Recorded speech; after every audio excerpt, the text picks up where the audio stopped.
So what evidence do we have that faith can grow like dandelions? Look at this dandelion right here in Matthew chapter 8, verse 9 through 10. This starts by talking about a man whose name we don't know, a man under authority, having soldiers under me. And I say to this man, go, and he goeth, and to another, come, and he cometh, and to my servant, do this, and he doeth it. We're talking about the Roman centurion. When Jesus hears this man's faith, where he says to Jesus, don't come to my house, I'm not worthy, just speak the word. When Jesus heard this, he marveled and said to them that followed, verily I say unto you, I've not found so great faith, no, not in Israel. Here is a dandelion in an unlikely place. Even as far as Jesus really, he's finding a diamond in the rough. This is a Roman centurion who has faith that's so amazing that Jesus talks to those who follow him. Incidentally, all of those following him happen to be Israelites. Jesus says, this brother's got a faith that I have not seen amongst my own. I have not seen this amongst those who claim to follow God. He's following because of his faith. This is a dandelion. This is a dandelion centurion. This is someone who's showing us that faith can pop up anywhere because God loves everyone. Faith can pop up anywhere because anyone can choose to believe in Jesus.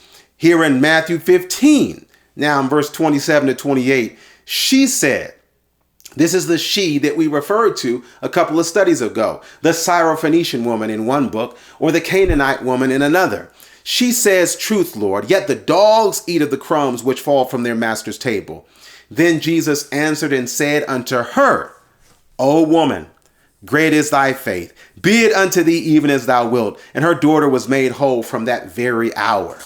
Whether it's in Matthew where she's called the Canaanite woman or in Mark where she's called the Syrophoenician woman, her name really doesn't matter. This lady's got faith.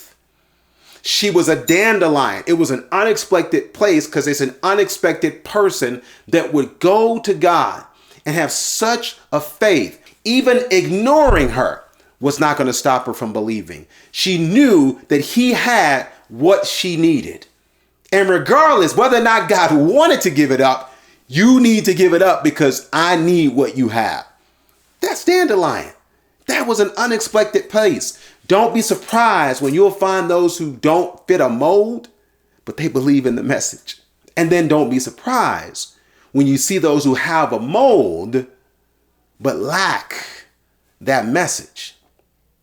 As we close it up now in Acts chapter 10, we go back now and we're going to go from here. And even in the following study, just to tip our hand a little bit, there was a certain man in Caesarea called Cornelius, a centurion of the band called the Italian band. Man, these centurions, what's going on? A devout man and one that feared God with all his house, which gave alms, much alms to the people and prayed to God always.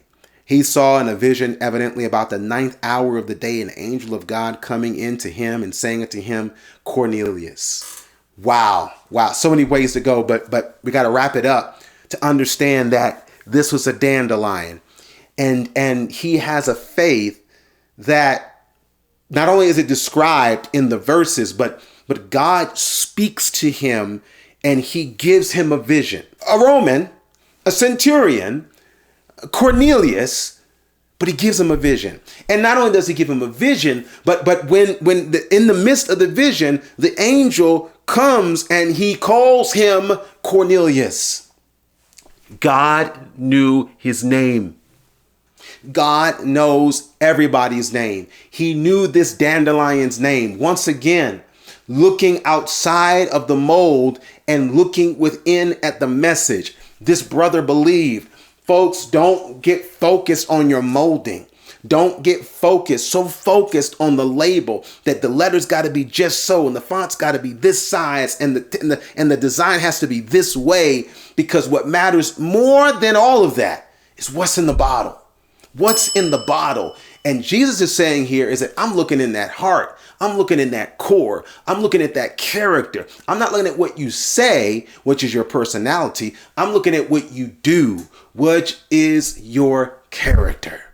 This is why we got to go beyond the labeling and beyond the exteriors that we see and what we call those unreached, and recognize that there are some dandelions out there. There are some folks who are going to sprout up. If they just get a little water, you'll be amazed how they sprout up out of that bar, how they sprout up out of that project, how they may sprout out of that gang, or how they sprout out after that illicit relationship, or how they sprout up out of your job, or they sprout up out of your neighborhood. And they weren't there in church, but they just sprout out all around, and you're realizing, wow, God works in amazing ways. We always say he works in mysterious ways, but he works in amazing ways that don't necessarily have to be our ways. They're amazing because they're his ways. So don't give up. Keep planting, keep watering, because you'll be amazed where you're going to see a dandelion sprout up in your life.